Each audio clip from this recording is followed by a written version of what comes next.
류마티스 관절염 치료에 가장 악영향을 주는 약물이라고 한다면 실제로 저희 환자분들 중에 그걸 쓰면서 망막변증이 와서 눈이 안 보이는 상태에서 완전 소실이 아니라 이제 망막에 침착이 되니까 시력이 많이 떨어져서 제가 설명드릴 때 귀로만 들을 수 있고 설명드린 자료를 볼 수 없는 환자분들도 실제로 임상에서 뵙게 되거든요.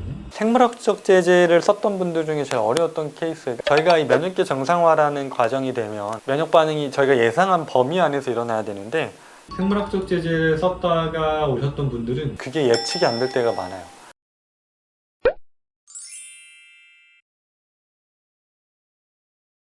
제일 힘들었던 경우는 환자분들이 질문을 많이 하시는데, 류마티스 관절염 치료에 가장 악영향을 주는 약물이라고 한다면 결국 엠텍스겠죠. 왜냐면 그 군인들을 애초에 못 만들게 차단했던 이 약물의 기전이랑 연결했을 때 제일 끌어올리는데 오래 걸린다. 제일 어려운 분들이 보면 오랜 시간 약을 써서 조절이 잘 됐던 분들이 오히려 좀 어려워요. 왜냐면 면역계가 정말 반응을 안 하는 거거든요. 특히 골수가 아주 효과적으로 억제돼서 이런 환자분들은 MTX를 고용량으로 10년 이상 썼다가 부작용이 나와서 오신 분들을 보면 저희가 면역계 정상화라는 이 치료를 할 때 면역 반응이 정말 안 일어나는 분들이 있어요. 특히 림프구가 꿈쩍도 안 하는 분들이 있거든요.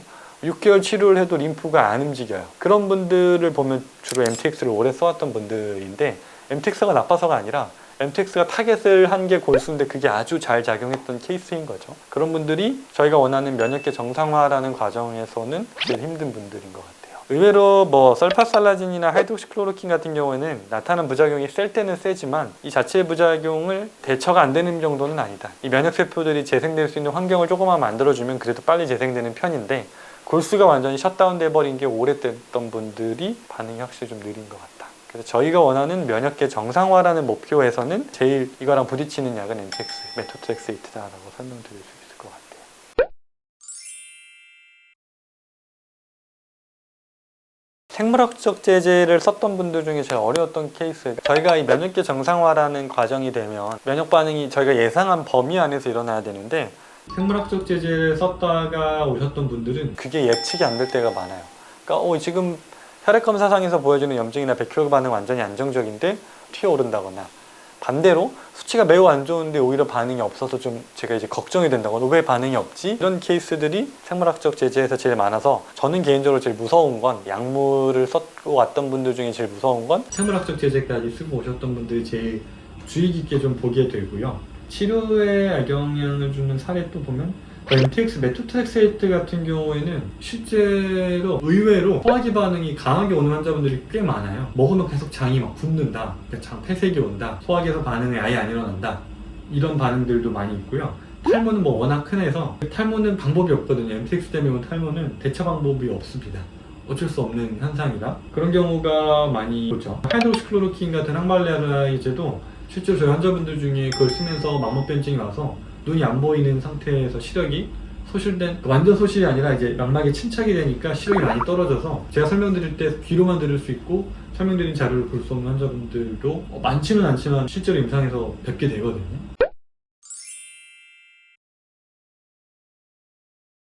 약물 자체로만 봤을 때, 그러니까 약물 자체의 부작용은 당연히 스테로이드가 제일 위험해요. 강도도 그렇고 스테로이드제가 부작용 측면에서는 가장 강한데 그만큼 가장 효과적이기도 하고요. 이 류마티스 관절염 약들의 흐름도 결국 메인은 스테로이드제고요. 이 면역 억제제나 항류마티스 약물들은 이 스테로이드제의 부작용을 최대한 줄이면서 면역 억제를 오랫동안 유지하는 게 목표고, 염증 조절 효과만 두고 보면 스테로이드가 가장 뛰어나고, 그래서 효과도 뛰어난 만큼 부작용 측면에서 제일 위험한 건 당연히 스테로이드제고, 그래서 병원에서도 일반적으로 치료할 때 스테로이드제는 무작정 오래 쓰지 않고 최대한 줄이려고 많이 시도하는 약이고요. 반대로 이 항류마티스 약물들은 작용하는데도 오래 걸리다 보니까 부작용 측면에서도 상대적으로 좀 더 오래 걸리는 편이라고 보시면 돼서, 더 안전하다라는 표현보단, 그러니까 강도 면에서는 조금 더 부작용의 강도가 조금 더 약하다. 근데 이제 저희가 생각하는 면역계 정상화라는 치료 방향에 있어서는 더 부딪히는 건 사실 요 항류마티스 약물들이죠.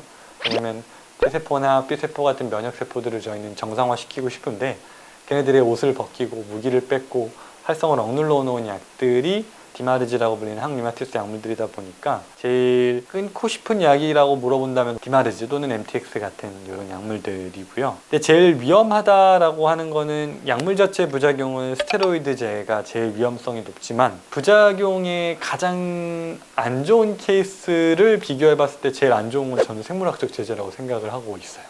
제가 임상적으로 여기서 봤을 때는 스테로이드제 부작용은 그래도 어느 정도 조치가 되고 디마르지 부작용은 어느 정도 조치가 대응 방법이 좀 있는데 생물학적 제제의 부작용이 나타났을 때가 가장 순수 없는 경우를 많이 보는 것 같아서 항상 조심스럽게 약물은 이야기할 땐 그렇습니다. 제일 위험한 건 그쪽으로 보이고요. 환자들이 가장 많이 쓰시는 약물은 당연히 이 약들을 다 같이 쓰고요. 중증도 올라갈수록 이 MTX 용량이 보통 많이 올라가서 제일 많이 쓰는 약이라고 본다면 MTX라고 봐야겠죠. 가장 1차 약물이기도 하고요. MTX는 거의 빠지지 않고 씁니다. 거기에 설파살라진이 조합되는 경우, 하이드록시클로로킨이 조합되는 경우, 레플로노미드가 조합되는 경우 이 조합들은 다양하지만 MTX는 가장 이 류마티스에서는 1차 약물이 대표 약물이다 보니까 가장 많이 쓰이는 건 MTX고요. 스테로이드제는 증상의 경중에 따라서 썼다 줄였다 하는 약물이다 보니까 빈도로만 보면 MTX가 1번이라고 단연 꼽을 수 있을 것 같아요. 이 기전이랑 다 이해가 되셨으면 부작용이 아주 쉬운데요. MTX의 부작용은 약물 자체가 항암제 계열이다 보니까 강하게 이제 간이나 폐나 신장 같은 독성들이 많이 나타날 수 있고요. 우리 몸 안에서 세포 재생을 막는 거니까요. 세포 재생이 가장 빠른 소화기, 위장, 소장, 대장, 모발 같은 경우에서 나타나는 탈모 같은 증상들이 가장 많이 알려져 있고 최근 들어서는 저희가 환자분들 중에 MTX 사용이랑 폐질환이 연결이 많이 좀 연구가 되고 있어요. 이게 참 딜레마인 게 MTX 부작용 중에 폐섬유화 부작용이 조금씩 알려지고 있는데 이게 참 이 딜레마라는 게 폐섬유화의 또 중요 원인 중에 하나가 류마티스거든요. 그러니까 류마티스 약으로는 MTX를 써야 되는데 폐섬유화에서는 MTX가 또 폐섬유화를 악화시킬 수 있으니 이거 어떻게 해야 되지 이런 딜레마에 빠지는 경우가 많이 오거든요. 어찌됐든 그런 증상들의 부작용 그리고 피부도 부작용으로 많이 알려져 있고 MTX의 가장 치명적인 단점은 세포 재생이 빠른 그러니까 주기가 빠른 것들을 타깃으로 하다 보니까 대표적으로 가장 우리 몸 안에서 또 인생에서 가장 세포 주기가 재생이 빠른 곳이 하나가 어디냐면 태아거든요.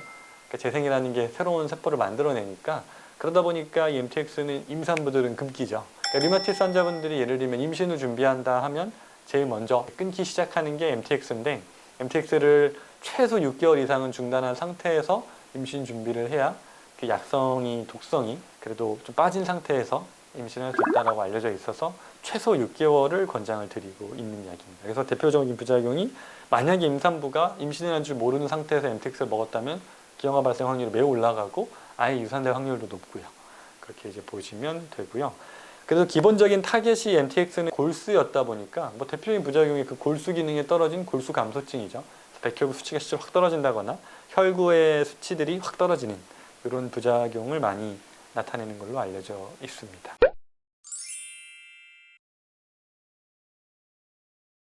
조피린 장융정이라고 하는 설파살라진 계열의 약물들은 염증 매개 물질 중에서 제가 많이 강조하는 게 좀 설파살라진은 T세포 중에서도 T세포들이 분비하는 어떤 물질들이라고 했는데 많이 얘기를 드리는 게 인터페론 감마라고 많이 알려진 물질인데 인터페론 감마가 어떤 물질이냐면 T세포나 여기 NK세포 같은 이 면역 반응을 주도해야 되는 림프구들에 얘네들이 작용을 해서 이 면역 반응을 더 촉진시키는 작용을 하는 물질이에요.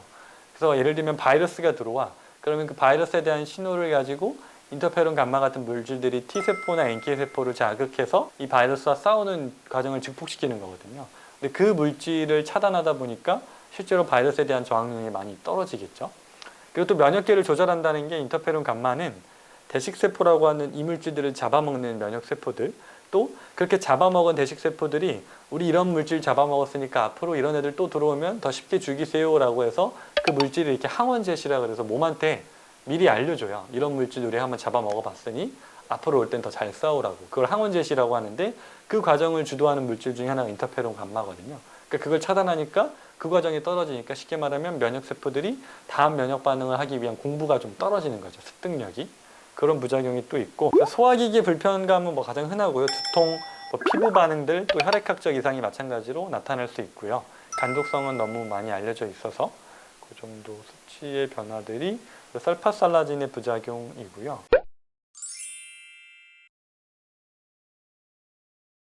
옥시크로린 또는 할록신정이라고 알려지는 하이드록시클로로킨이라는 약물은 이 T세포의 활성화, 분화 이쪽을 자극을 방해하는 약이니까요.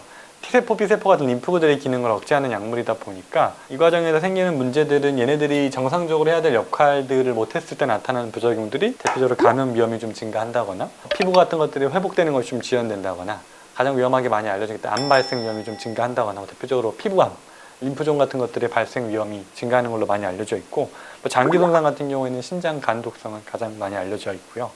또는 골밀도가 떨어지는 부작용, 소화기관 문제, 고혈압, 고지혈증 같은 대사질환에도 연관을 좀 주는 걸로 알려져 있고요. 스테로이드제는 워낙 다양한 부작용이 있지만 가장 메인은 사실 골다공증이죠. 실제로 류마티스 환자분들이 제일 걱정하시는 게 스테로이드 사용을 많이 하다 보니까 뼈가 계속 약해져요. 그러다 보니 그에 맞는 뼈를 보충하는 약물들을 많이 가지고 보충을 하고 오시고, 또 스테로이드 부작용 중에 의외로 당뇨, 고지혈증, 특히 당뇨의 발생률이 상당히 높은 편인데 저희가 류마티스 환자분들을 보면 평균적으로 혈당이 좀 높은 편이 많아요. 근데 그게 공복혈당이 특히 이 스테로이드제를 꾸준히 사용하셨던 분들이 더 그런 영향을 띠는데, 부작용이라고 보기보다는 사실 스테로이드의 원리가 또 그쪽으로 연결이 되기 때문에 나타나는 것들인데 부작용으로 볼 수 있을 것 같아요. 체중 증가가 대표적으로 우리가 문페이스라고 부르죠. 그러니까 얼굴이 스테로이드 부작용을 좀 붓는 형태의 그런 부작용들이 많이 알려져 있죠.